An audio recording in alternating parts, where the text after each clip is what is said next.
diriwayatkan oleh Baihaqi.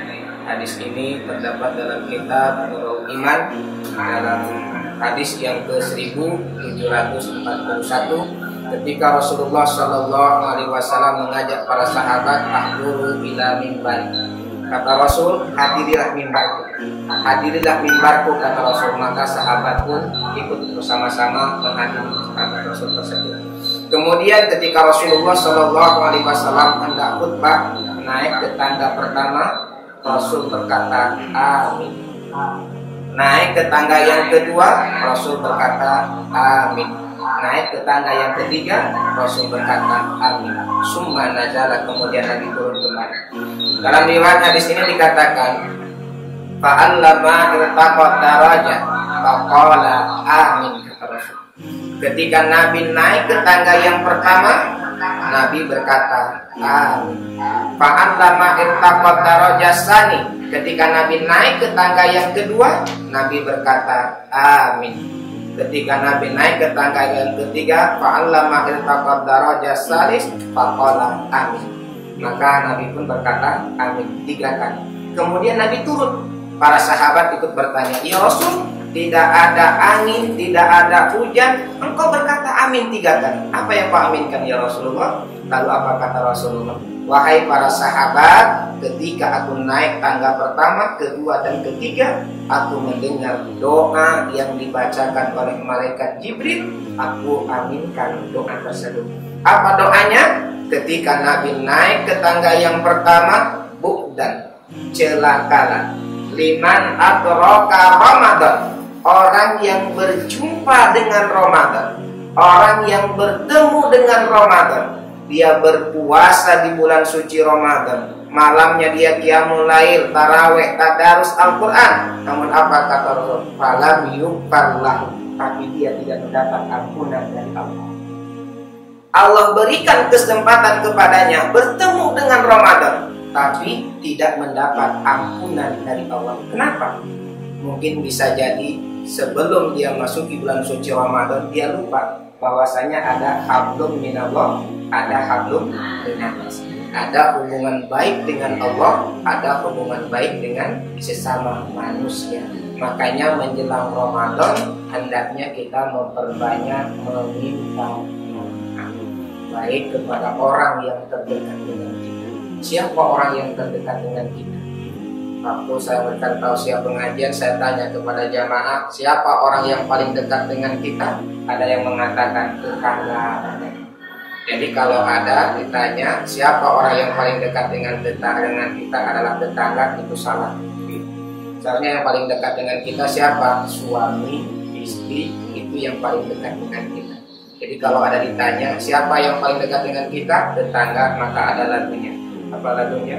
Ada apa dengan tetangga? Kalian hati-hati. Maka minta maaf dulu. Yang paling dekat siapa? Suami minta maaf sama istri, istri minta maaf sama suami. Kenapa? Karena yakin dalam kehidupan ini pasti kita banyak masalah, sehingga dengan suami istri selisih paham itu bisa terjadi. Karena konsep hidup rupanya jika ingin aman, damai, tentram, itu 2 konsepnya. Apa kata seorang ustadz yang saya rahasiakan namanya? Apa kata beliau? Jika ingin keluarga itu nyaman, tentram, aman, damai, 2 konsepnya. Suaminya bisu, istrinya tuli, itu insya Allah aman keluarganya. Jadi kalau masih ada yang sama-sama sehat, masih ada permasalahan, itu pasti. Makanya yang pertama saling meminta maaf. Maka ketika kita meminta maaf, sering saya bertanya kepada jamaah, dalam 1 tahun berapa kali kita meminta maaf kepada orang? Bahkan seorang istri berapa kali dia meminta maaf kepada suami, atau suami berapa kali dalam 1 tahun meminta maaf kepada istri. Kadang-kadang saya tanya sama bapak-bapak, ada warga bapak-bapak, Ustaz, saya minta maaf istri saya sama saya, alhamdulillah dalam 1 tahun itu 12 kali Pak Ustaz. Karena tadi saya hebat bapak, istrinya minta maaf dalam 1 tahun 12 kali. Kapan itu? Alhamdulillah Pak Ustaz, setiap tanggal 1 dia minta maaf. Kenapa? Rupanya gajian tanggal 1 dia habis minta maaf, apa katanya? Mana jatah belanja alhamdulillah ilaha illallah. Tapi kadang-kadang mohon maaf lahir batin, khusus pada ibu-ibu biasanya minta maaf sama suami dalam 1 tahun itu 3 kali. Yang pertama menjelang puasa, itu minta maaf. Yang kedua habis sholat hari raya Idul Fitri, itu minta maaf. Yang ketiga habis sholat hari raya Idul Adha, itu minta maaf. Makanya kita belajar kepada Siti Khadijah radhiyallahu anha. Ayahanda, ibunda, sahabat Cahyati dimanapun anda berada, Khadijah meminta maaf kepada Rasul semasa beliau hidup dalam 1 tahun sebanyak 365 kali. Berarti dalam 1 tahun terdiri dari 365 hari. Berarti Khadijah meminta maaf kepada Rasul dalam 1 hari 1 kali. Kapan beliau meminta maaf? Dalam beliau dikatakan ketika beliau belum tidur, sebelum tidur beliau meminta maaf. Inilah Khadijah. Bagaimana caranya? Dia ambil tangan Rasul, kemudian dia tempelkan ke pipi Khadijah, lalu Khadijah berkata, "Ya Rasul, kalau aku ada salah hari ini, tolong maafkan aku." Ya Rasul. Itu Khadijah. Makanya kalau ayah bunda, mohon maaf yang di rumah yang sedang menyaksikan siaran ini, kalau sedang bunda nonton, suaminya nggak nonton, lalu dipraktekkan nanti malam mau tidur, bunda ambil tangan suami bunda, bunda lempetkan ke pipi bunda, lalu bunda berkata, "Bang, kalau ada salah ambo hari iko, tolong maafkan ambo, Bang."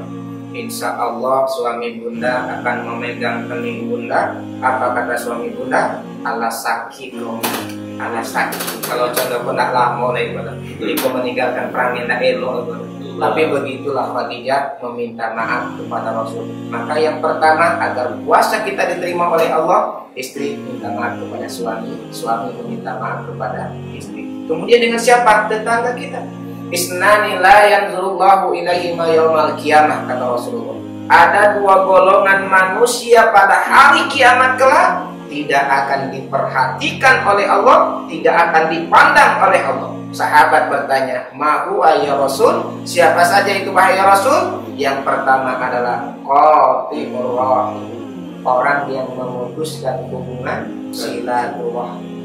Yang kedua adalah wajarus su'i, tetangga yang jahat. Maka mohon maaf lahir batin kalau ada orang bertetangga seumpama tetangganya tidak saling bertegur, tidak saling sapa, maka ketika dia puasa, puasanya hanya mendapat lapar dan dahaga. Kamin saimin laisa lahu min siyamihi illa al-wal. Kebanyakan orang yang berpuasa tidak meraih hasil dari puasanya kecuali hanya lapar dan haus. Makanya ibadah puasa itu adalah merangkul seluruh ibadah-ibadah yang lain.